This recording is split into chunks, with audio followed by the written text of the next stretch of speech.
만약 당신이 투자한 주식시장에서요, 상장된 기업 10개 중에 1개 이상이 갑자기 사라질 수 있다면 어떨까요? 이게 그냥 가정이 아니고요. 어쩌면 지금 코스닥 시장이 마주하게 될 현실이라는 이야기입니다. 그런데 정말 이상한 건 바로 그 순간에 코스피 지수는 사상 최초로 5,500선을 돌파하면서 축포를 터뜨린다는 거죠. 한쪽에선 정말 곡소리가 나는데 다른 한쪽에선 파티가 열리는 이 극명한 온도 차이. 대체 뭘 의미하는 걸까요? 오늘 저희가 살펴볼 자료들은 바로 이 거대한 시장의 재편, 또 보이지 않는 곳에서 공포와 불을 동시에 만드는 인공지능의 힘, 그리고 워싱턴부터 서울까지 이 권력의 균열을 아주 적나라하게 보여주고 있습니다. 자, 한번 깊이 파고들어 보죠. 네. 오늘 받아본 신문들이 겉보기에는 경제, 기술, 정치 제각각 흩어져 있는 것 같지만요. 사실은 하나의 현상을 가리키고 있어요. 잘 나가는 쪽은 아예 더 잘 나가고 뒤처지는 쪽은 그냥 사라져버리는 거죠. 첫째, AI가 어떻게 한쪽에서는 부동산 중개업 같은 전통적인 일자리를 위협하는 공포가 되고 다른 한쪽에서는 삼성의 HBM4처럼 새로운 부를 창조하는 기회가 되는지 그 양면을 들여다볼 거고요. 네. 둘째, 트럼프 대통령 리더십 내부에서 균열이 생기는 동시에 대외적으로는 한국에 더 강한 압박을 가하는 이 모순적인 상황을 분석할 겁니다. 그리고 마지막으로 방금 말씀하신 것처럼 코스피와 코스닥 그리고 지방 부동산 시장 내부에서 나타나는 이 극심한 양극화가 우리에게 어떤 시그널을 보내고 있는지 짚어보겠습니다. 그럼 그 분기를 만들어내는 가장 강력한 힘? AI 이야기부터 시작해보죠. AI가 일자리를 뺏을 거라는 얘기는 많이 들었지만 이렇게 특정 산업 전체를 뒤흔드는 건 정말 공포스럽게 느껴져요. 그렇죠. 뉴욕 증시에서 AI 공포거래라는 말이 나왔는데 이게 이제 부동산 서비스 분야로 번졌습니다. CBRE 그룹이나 존스랑 라살 같은 정말 세계적인 부동산 중개 기업들 주가가요. 하루 만에 12에서 13%씩 폭락했어요. 아니, 부동산 중개는 사람이 직접 발로 뛰고 관계를 맺는 일인데 AI가 이걸 대체할 수 있다고 시장이 판단한 건가요? 단순히 매물 검색 좀 도와주는 수준이 아니고요. 시장의 공포는 AI가 이제 그 수준을 넘어섰다고 보는 거예요. 고객 데이터 분석을 통해서 맞춤 매물을 추천하고 계약서 초안을 작성하고 심지어 시장 가치 평가까지. 그러니까 인간이 하던 노동집약적인 업무 대부분을 AI가 더 빠르고 저렴하게 처리할 수 있다는 거죠. 이건 해당 기업들의 경제적 가치, 그러니까 돈을 버는 방식 자체에 대한 근본적인 물음표를 던진 겁니다. 너희 회사가 앞으로도 돈을 벌 수 있게 한 거야? 하고요. 순식간에 그냥 회사의 존재 가치가 흔들리는 거네요. 그런데 바로 그 공포의 원천인 AI 기술, 그 심장부에서는 정반대의 일이 벌어지고 있죠. 한국 기업이 새로운 역사를 썼습니다. 파괴의 이면에는 엄청난 창조가 일어나고 있어요. 삼성전자가 AI 시대의 쌀이라고 불리는 6세대 HBM, HBM4를 세계 최초로 양산하기 시작했다는 소식입니다. 이건 단순히 신제품 하나 내놨다는 차원의 이야기가 아니에요. 경쟁사들보다 한 발 앞서서 최첨단 1CD램 공정이랑 파운드리 4나노 공정을 동시에 적용하는 사실상 엄청난 도박에 가까운 시도였거든요. 근데 이게 성공한 겁니다.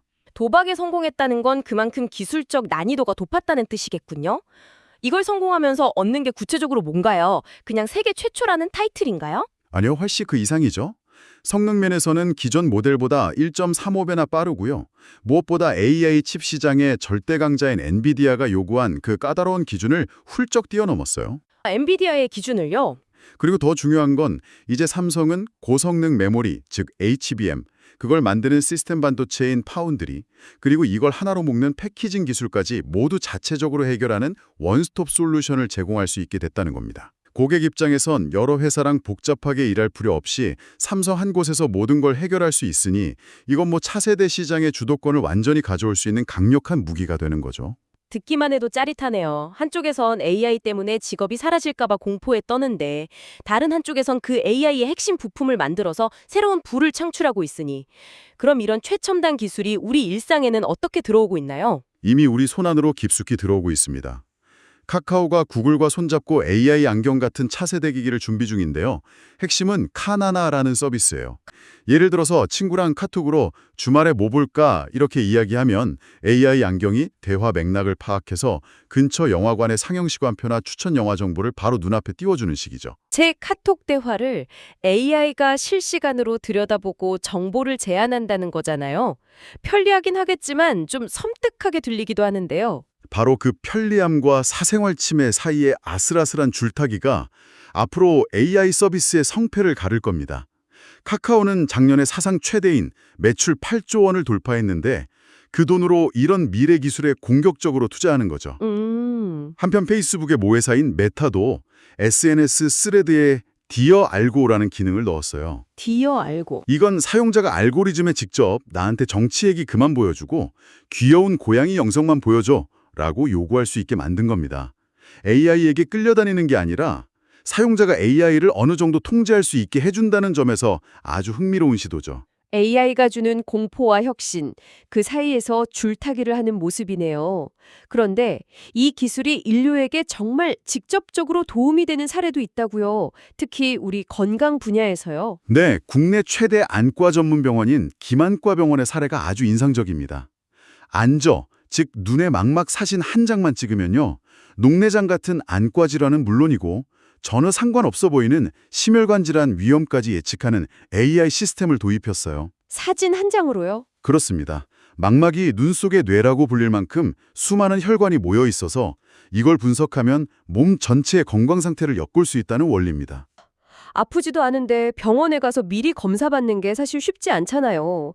그런데 사진 한 장으로 그런 것까지 알 수 있다니 이건 정말 패러다임이 바뀌는 거네요. 그렇죠. 김철구 병원장의 말이 핵심을 짚습니다. 아프지 않은 병일수록 기술로 먼저 신호를 포착해야 한다. 망막 질환은 통증이 없어서 실명 직전에야 발견하는 경우가 많거든요. AI가 아니었다면 놓쳤을 수많은 사람들의 건강을 미리 지켜주는 것. 이것이야말로 AI의 창조적 측면을 가장 잘 보여주는 사례라고 할 수 있겠습니다. 기술이 이렇게 예측 불가능한 속도로 미래를 바꾸고 있는데 사실 그 기술의 방향을 결정하는 가장 큰 변수 중 하나가 바로 정치 아닐까요? 특히 요즘 미국에서 들려오는 소식들을 보면 기술 정책은 물론이고 모든 게 바뀔 수 있겠더라고요. 워싱턴으로 한번 넘어가 보죠. 네, 기술의 지각 변동만큼이나 정치의 세계도 흔들리고 있습니다. 특히 철옹성 같았던 트럼프 대통령의 의회 장악력에 균열이 보인다는 분석에 나와서 흥미롭습니다. 균열이요. 네, 캐나다의 부과한 관세에 반대하는 결의안이 하원을 통과했는데 여기서 공화당 의원 6명이 반란표를 던졌어요. 잠깐만요. 6표면 그렇게 많은 숫자는 아닌 것 같은데 이게 그렇게 상징적인 사건인가요? 저는 트럼프가 공화당을 완전히 장악하고 있다고 생각했거든요. 숫자가 중요한 게 아닙니다. 트럼프가 투표 전에 자기 SNS에 이 결의안에 찬성하는 의원은 선거에서 아주 심각한 후과를 겪게 될 것이라고 거의 살생부 수준의 공개 경고를 날렸거든요. 와, 그렇게까지요? 네, 그런데도 6명이나 공개적으로 반기를 든 겁니다. 이건 이제 트럼프의 말이 예전처럼 절대적이지 않다는 걸, 그의 리더십에 금이 가기 시작했다는 걸 보여주는 아주 중요한 신호죠. 흥미롭네요. 내부에선 이렇게 삐걱거리는데 대외적으로는 오히려 더 목소리를 높이고 있어요. 특히 한국을 콕 집어서 압박 수위를 높였죠. 맞습니다. 내부의 균열을 외부의 성과로 덮으려는 듯한 움직임이에요. 트럼프가 한국, 일본, 인도와 역사적인 무역 합의를 했다면서 미국의 석탄 수출을 획기적으로 늘릴 것이라고 주장했습니다. 석탄 수출이요? 네. 이건 2040년까지 탈석탄을 목표로 하는 한국 정부 입장에서는 굉장히 난처한 상황입니다. 아니, 이건 정말 한국을 곤란한 상황에 빠뜨리는 거네요. 우리는 기후변화 대응 때문에 석탄 사용을 줄여야 하는데 최대 동맹국이 석탄을 더 사라고 압박하는 셈이잖아요. 게다가 우리는 이미 호주나 인도네시아랑 장기 계약이 묶여 있지 않나요? 정확합니다.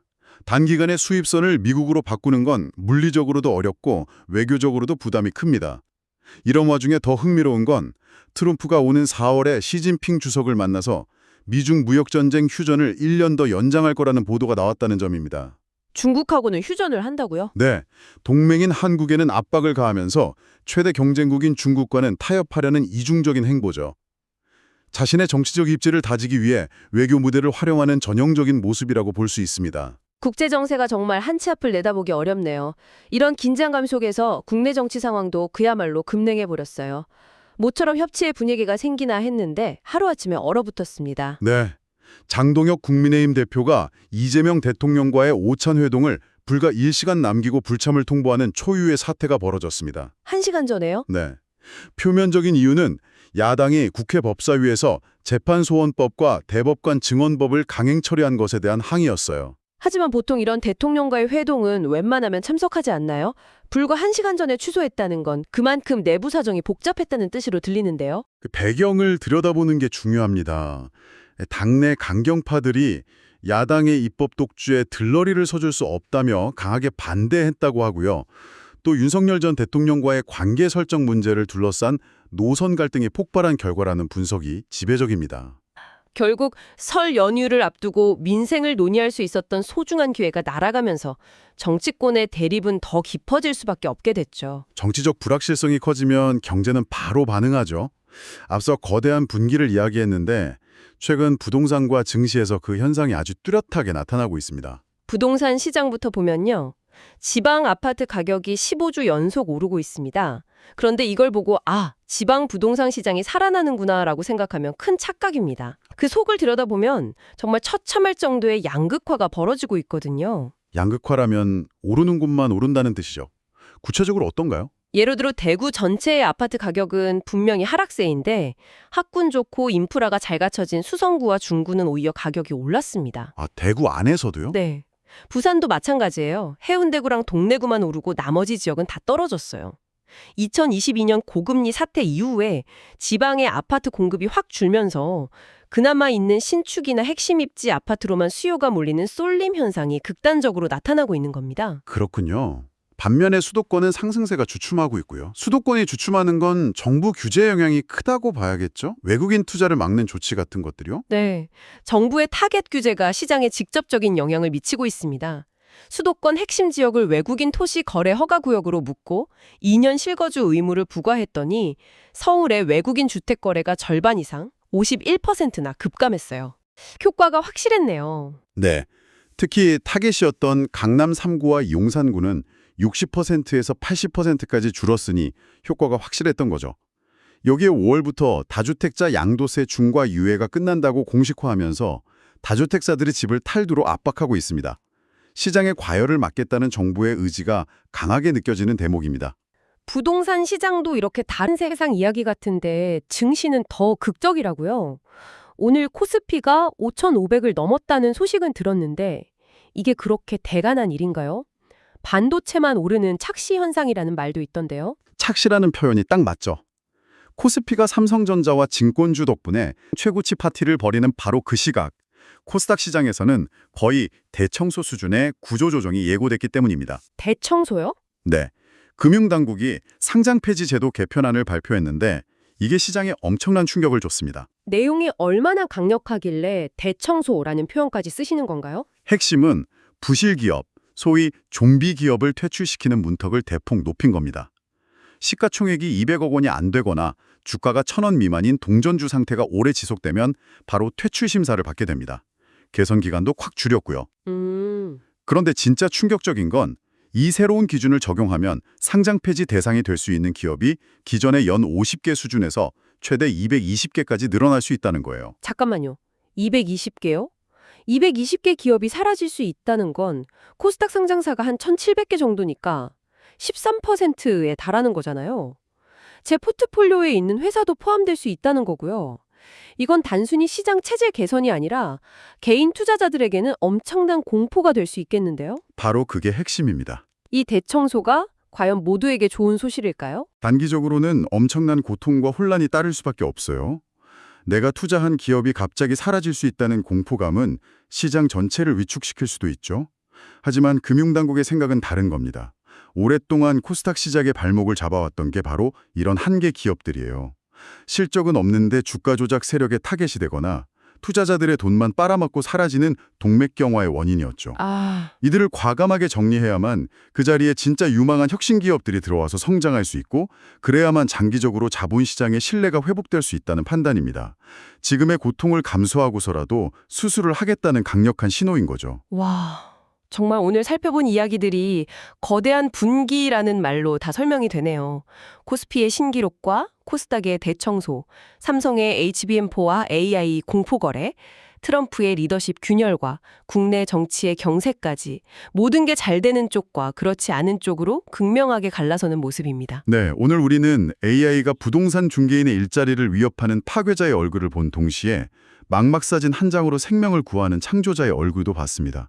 기술 자체에는 선악이 없죠. 그렇다면 여기서 당신이 스스로에게 던져봐야 할 질문은 이것입니다.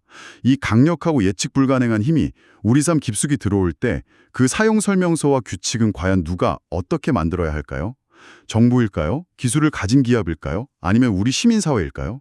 그리고 우리는 어떻게 이 기술의 파괴적 측면, 이 낳는 고통을 최소화하고 창조적 측면이 주는 혜택을 모두가 누릴 수 있도록 보장할 수 있을까요? 이 질문에 대한 답을 함께 고민해야 할 시간이 온 것 같습니다.